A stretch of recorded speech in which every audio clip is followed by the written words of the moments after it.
is Michelle, and I have a little bit of a different video for you guys today. I am going to be answering your questions from my DMs on Instagram while I curl my hair. Might seem a little bit weird, but in my last video I posted about wedding dress shopping with an insulin pump. I got a lot of compliments from you guys about my hair, and I also got a lot of messages from you guys asking me how I curl my hair. So I've always wanted to do a beauty video, but it doesn't really match up with my channel theme well. So I thought it would be fun to answer your questions from my DMs on Instagram while I'm curling my hair, so that I have a diabetes video and a beauty video combined into one. So I'm gonna get started by showing you guys kind of how I set up for curling my hair and what I use, and then I will answer your DMs. I got an insane amount of questions. I didn't expect to get that many, so I'm not gonna be able to get to all of your questions today. I'm really sorry if I can't. If you see me looking kind of over here during the video, I have a mirror there so that I can see what I'm doing. So I always curl my hair in sections. So I'll part it just above my ear, and I'll just take my fingers like this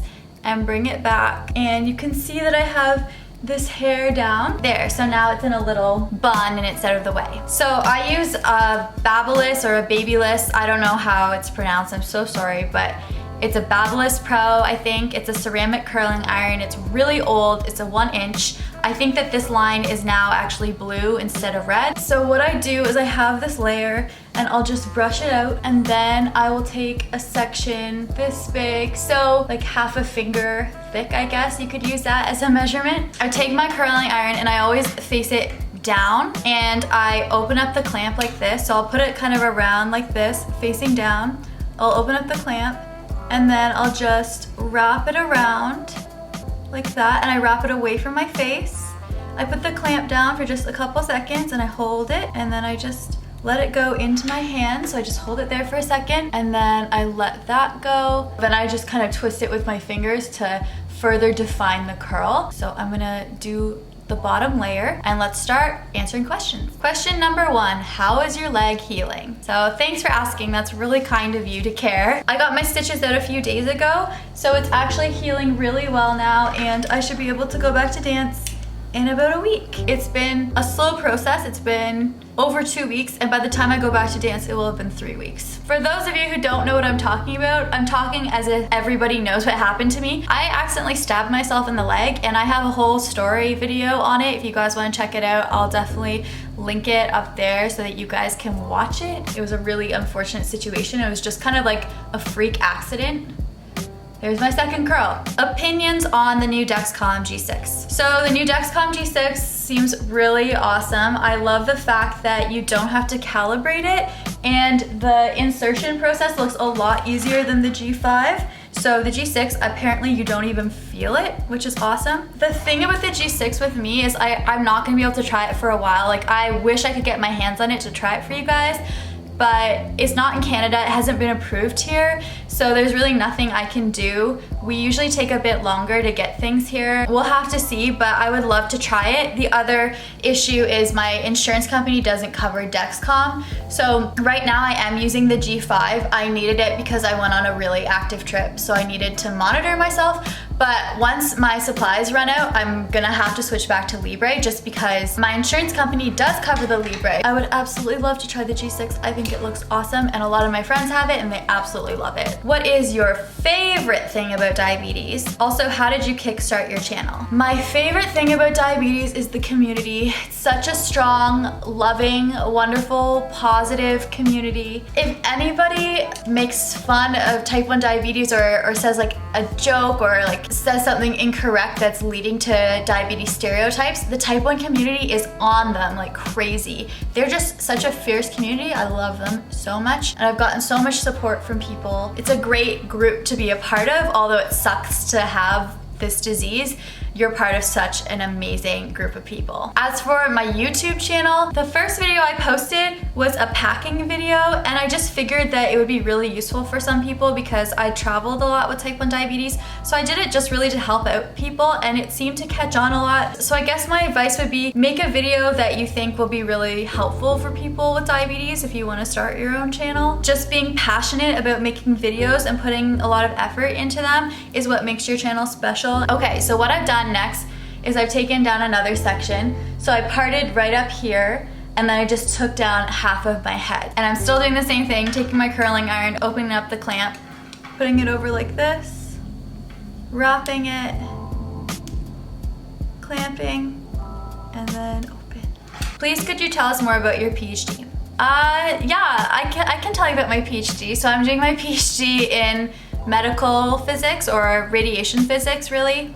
So it's pretty much like the physics of radiation. So I deal with X-ray physics, neutron physics, that kind of thing. And my undergrad is in pure physics. I have a very strong physics and math background. And now my master's / PhD has been more applied physics. So applying it to more like real life situations, I guess you would say. And I've really enjoyed what I'm learning in my PhD, and my project has been going really well. I'm in my 4th year, almost on my 4th year of my PhD, so I'm getting close to being done, and I'm hoping that I'll be done within the next year. Have you ever been to a standing concert with diabetes, and if so, how did you deal with it? I'm not a huge concert person. I have been to like events before where it's really crowded and I'm standing, and honestly, my #1 piece of advice for you is buy a crossbody bag, because then you have all your supplies on you and you're kind of hands-free still. So just something that has a strap that goes across, but that's a decent size to put in your glucometer, load trading supplies, snacks, cell phone, like all the essentials that you need. And also keep an eye on your blood sugar, obviously, if you're at a standing concert, because you're probably gonna be dancing and active and you're more likely to go low. But otherwise, I'm honestly not like a huge concert person, so I don't have any other advice for you besides that, sorry. And I'm sorry guys, these answers are not rehearsed at all. This is a super raw video. I haven't even looked at these questions yet. So how do you deal with people staring when you test or take insulin in public? At this point, I've had diabetes for so long that I'm just so used to it and I just don't care. And I know that's easier said than done to not care, because it is a little bit intimidating if you're trying to do something diabetes related and people are staring at you. I always just try to remember that these people can think whatever they want, and you're probably never gonna see these people again. So who cares what they think you're doing? If you're giving yourself a shot of insulin and they think you're doing drugs, who cares? They're never gonna see you again. So what does it matter? And if they do come up to you and ask what you're doing, you can always use that opportunity to educate about type 1 diabetes so that more people are aware of the disease and how it's different from type 2. So it's a good opportunity. So I'm just parting off the next section here, you can see, and bringing it down here and then tying the rest up. So I just go section by section so that I can make nice, clean curls. What was your hardest struggle with diabetes to go through as a young teen? So I was diagnosed pretty much as a young teen. I was 12, almost 13. My biggest struggle would be independence. My mom really stuck by my side during that time, and I totally understand why now. But back then, that's the last thing you want, is to have your mom come everywhere with you. And it was a time in which a lot of my friends were starting to gain more independence. For example, for school trips, if we went on a school trip that was far away, my mom had to come and be one of the parent volunteers. So she was usually a parent volunteer on every trip, and that's fine. But like as a 12 or 13-year-old, that's not what you want. You don't want your mom on every single school trip. And actually for my grade 8 graduation trip, we went to Quebec City, which is far away, and it's an overnight trip. It was pretty much like she had to go or I wasn't going. So guess what I chose? I didn't go. So that was kind of stupid of me. I was too cool to have my mom on the trip. So that was probably my biggest struggle as a young teen. Okay, so now I have another small section here, and I'm gonna brush it out. So you can see I kind of just go by layers, and I do one side at a time so that I don't have too much hair down.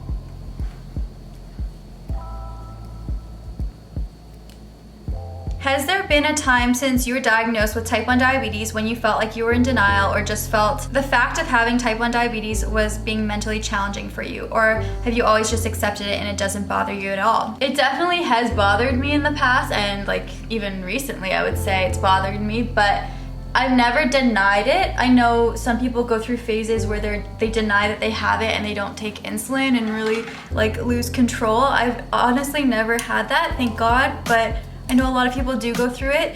I definitely do have diabetes burnout where I feel just mentally exhausted dealing with the disease. If I'm having really bad blood sugars and I just don't know what's causing it, I feel so drained, and it's honestly just a hard feeling to describe to people that don't have type 1 diabetes, but I definitely do go through burnout, and it's normal. It happens to everyone. Okay, so I have my last thing. So my part is like right here.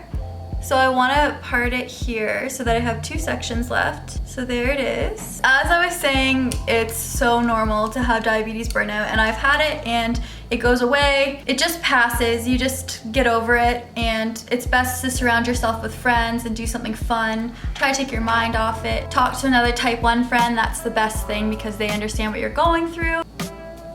Okay, so here's a kind of like related question. How do you deal with stress that comes from your diabetes? Like I said, surround yourself with family and loved ones. Do something fun, get your mind off it, because thinking about diabetes 24/7 is just absolutely exhausting. Talk to a type 1 friend. If you don't have a type 1 friend, seriously, just go on Instagram. There's so many people on there. All right, last section, guys, last section. Where's your medical ID from? My medical ID, right there, is from Lauren's Hope. I've been really bad in the past with wearing medical ID because it isn't pretty enough, and I know that makes me sound really vain. I really like Lauren's Hope. I find that they have a really good choice. And I actually have a coupon code for them, guys, so it's Michelle. If you type it in, I believe you get 10% off. I will link their website below and also with the code, so you guys can go check it out if you want, and you'll be able to find my bracelet on there as well. How is your PhD going and what is it based around? Also, how is the wedding planning going? It must be so exciting. Okay, so I already kind of answered the PhD one. Wedding planning's good. It can be stressful at times, but honestly, we're on quite a lull right now because we've done all the big things. My wedding's not till March, so we have a lot of time left. And something that is really awesome about our wedding planning is that Rafi is like doing everything with me. And I know for a lot of brides, they pick things on their own and the grooms aren't as involved, but Rafi's super, super involved. And I love how we do everything together and make every decision together. It's honestly so much less stressful for me, and it's just really nice to both have our input on every aspect of the wedding. I'm just super excited for the big day and to share it with all of my friends and family. Okay, so I'm all done curling my hair, which means I'm all done questions. As you can see now, the curls are pretty tight. They will loosen up over the next few hours because my hair is naturally straight, so these will naturally loosen. And something else that I like to do a lot is brush through them, and it just turns it into a really nice wave with like a nice shine to it. So I might do that, but I think for now I like it like this. So I'm gonna leave it like this for now. Thank you so much for watching, guys. I hope that you enjoyed watching me curl my hair and answer diabetes questions. Make sure to give this video a thumbs up if you like this, and I will do more of them in the future. See you guys next time. Bye.